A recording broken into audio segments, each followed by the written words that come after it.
What's up guys, this is Rico and this is my channel Suave Tech. It's my very first video, so welcome, and I appreciate you guys watching this. So one thing I want to talk about first is that my channel, I'm going to try to keep it simple. Right? I will tell you about the refresh rate of phones, battery life, stuff like that, but I want to do things that the average person is going to really find value in. And that doesn't have to do with how many megapixels the camera is and everything. Does the picture look good? So my first video is going to be on the iPhone 12 Pro Max. Alright, so here it is. I got it in Pacific Blue.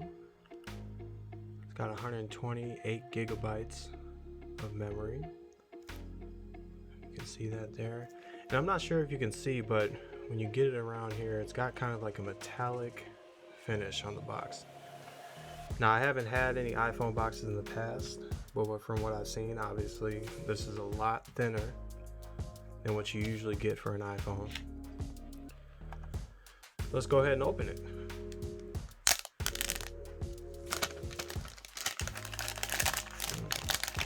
Nothing like a fresh iPhone there.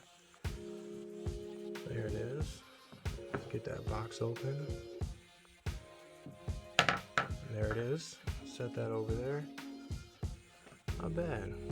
I like the matte finish. The Galaxy Note 20 Ultra I have has a matte finish. That Mystic Bronze. Pacific Blue.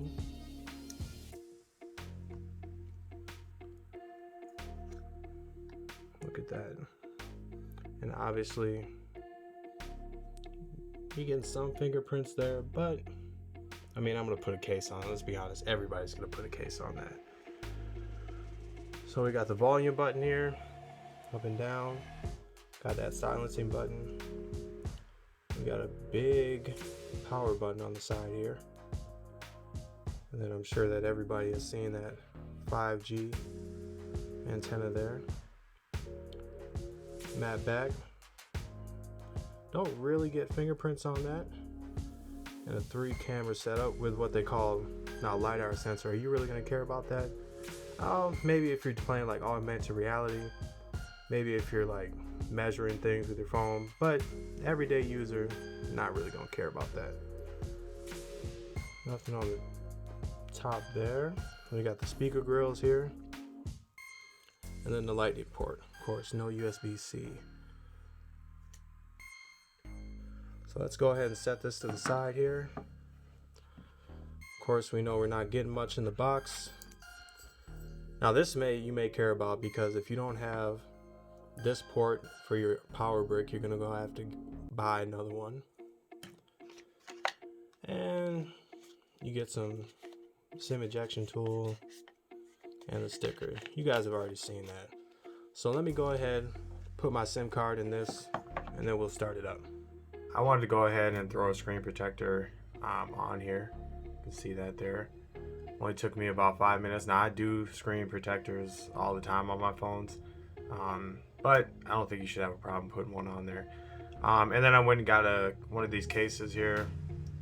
It's called a Tech21 Case, and it's something that I've been using a lot on like my Samsung phones that I've used throughout the years. So I figured I'd go ahead and throw one on here just so nothing happens. So one thing I will say about this phone is the thing I like the most is the unlocking process. So with my Note 20 Ultra, you know, you have that what they call an ultrasonic fingerprint sensor. It's nice. I don't have to look at my phone, but I put a tempered glass screen protector on it, and the fingerprint sensor doesn't always work 100% of the time. With this, you could put a screen protector. This is also a tempered glass screen protector. I'll throw a link in the description for both of these. I just got them on Best Buy, not a big deal.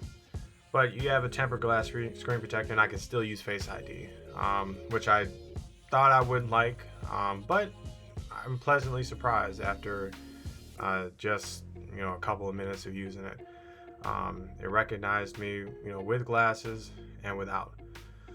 So let's just go ahead and open the phone and see what's what.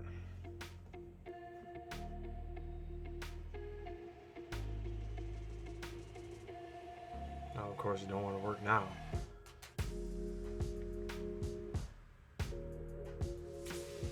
Let me go ahead and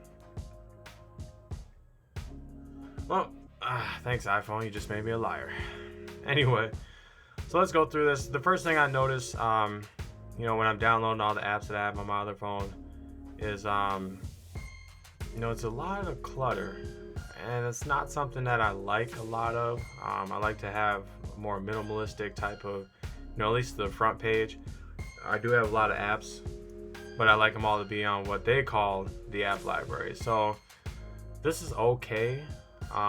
It kind of groups your apps into different categories for you, and I think that's something that, you know, Apple does anyway, is kind of makes a decision for you on what you want it.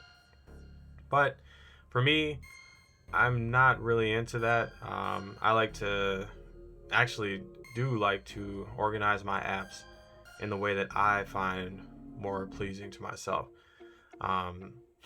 So that's okay. One thing I will say is when you buy, at least when I bought this Pro Max, you get 3 months free of the Apple Arcade, and then you can get a year free of the Apple TV.